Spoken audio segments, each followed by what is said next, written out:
Meus prezados, a gente vai crescendo, vai envelhecendo e começa a pensar e repensar as coisas, né?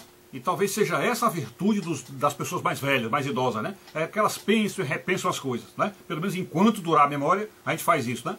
Então eu andei pensando, repensando sobre aquela questão que ficou, vamos dizer, demonizada na sociedade, né? Que foi quando a igreja propagou aquela ideia de que fora da igreja não há salvação. Né? Então quando a igreja falou isso, fora da igreja não há salvação, isso gerou um escândalo. Né? Hoje em dia, se você falar um negócio desse, você é um herege, você é um intolerante, você é até um preconceituoso, você é um inimigo da paz entre as religiões, enfim. É tudo que se pode dizer de ruim e de tirânico, de totalitário, numa frase, né, autoritária dessa, de que somente numa igreja estaria a salvação. Né? Mas então eu fui repensar, pensar e repensar, para tentar chegar a algum ponto, ver se ali tem algum fundo de verdade naquilo que está sendo dito. E pior, eu acabei descobrindo que sim, que tem um fundo de verdade sim. E eu vou tratar sobre este fundo de verdade com vocês agora. Observe bem. Veja bem, se eu vou tentar fazer um exemplo aqui, tipo uma parábola para vocês entenderem.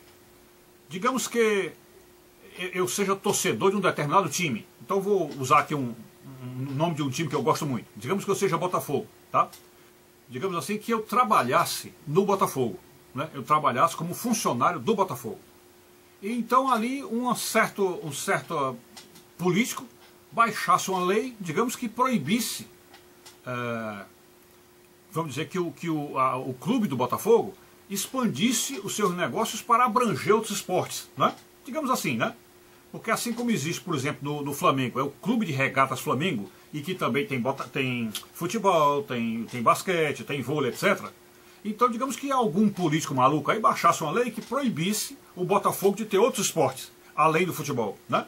Então eu iria, vamos dizer, eu como representante do Botafogo, digamos que eu fosse um funcionário ligado no setor jurídico, e eu fosse lá para defender o Botafogo, né? Então eu, ao conversar com os legisladores, ou aqueles que estão nos acusando, ou que estão nos proibindo, na hora que eu fosse levar essa questão, eu falaria em nome do Botafogo e diria assim: porque o senhor está me proibindo de ter no meu time outros esportes? Por que você está me proibindo? Quer dizer, lá eu estou como Botafogo, eu sou representante do Botafogo, e eu falo em nome do Botafogo. Então é como se eu assumisse o Botafogo ali. Eu estou dizendo assim: o senhor não permite que eu tenha outros esportes, né?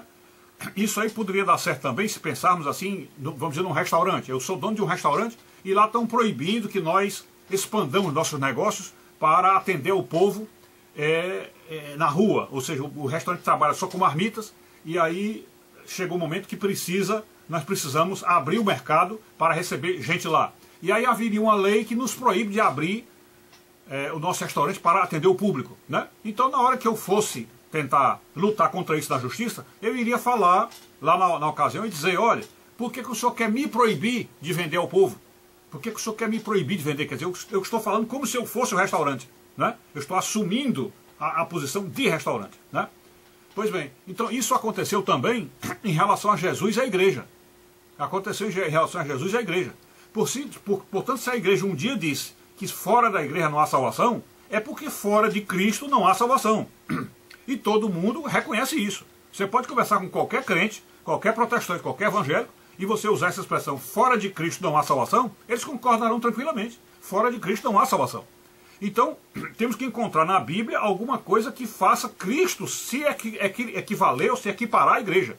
Cristo se colocar em ponto de igualdade ou em equilíbrio, em nível igual com a igreja. E nós temos isso. Lá no livro de Atos, vou deixar o texto aí para vocês verem, lá no livro de Atos tem aquele momento em que, quando o apóstolo São Paulo foi comissionado pelos seus chefes, né? Se eu não me engano, os chefes lá do governo romano, que mandaram naquela região todinha, lá da Palestina. Perdão.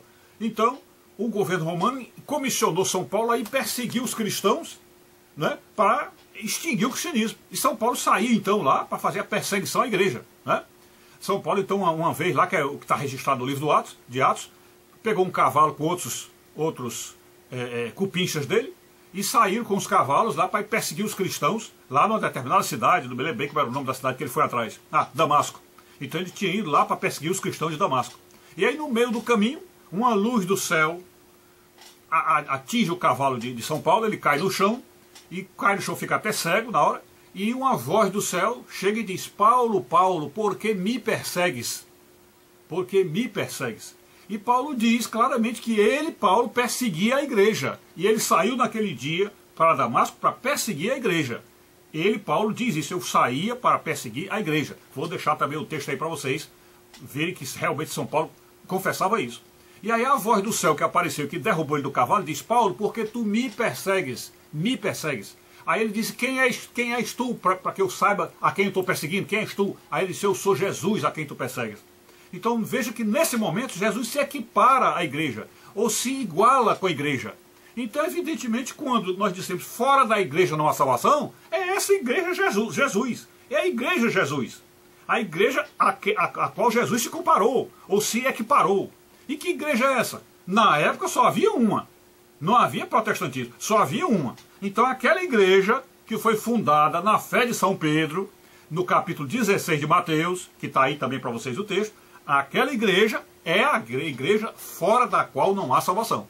É aquela igreja lá, tá certo? Se depois de longos séculos essa igreja se corrompeu, não tem problema, ela continua sendo a igreja de Deus, mas com homens pecadores, que tem em toda parte. Né? Homens pecadores tem em toda parte. Se você for olhar mesmo na igreja evangélica, o que tem de pastor roubando, e pastor pedófilo, e pastor tudo, e se pensar dos pecados que tem ali, e pecado está em toda parte. Pecado em todo lugar tem.